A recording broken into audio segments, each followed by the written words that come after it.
So let's check this exam problem here.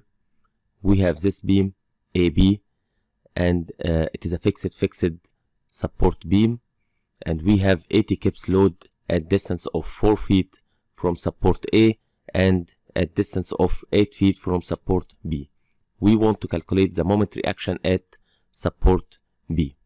In order to do that, we are going to use the equation which we have in our reference book, which says fixed end moment at B equals P multiplied by A square multiplied by B over L square. But here we need to take care that we are calculating at point B, so A is going to be the far distance, which is this distance, and B is going to be the near distance, which is 8 feet. And of course L is the total distance, which is 12.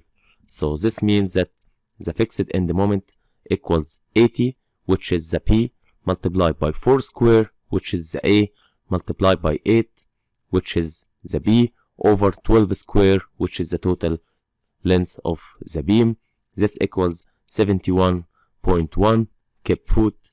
So the answer is number A, and it is 71 kip foot. So this is it for our problem today. See you in our next video. Thank you.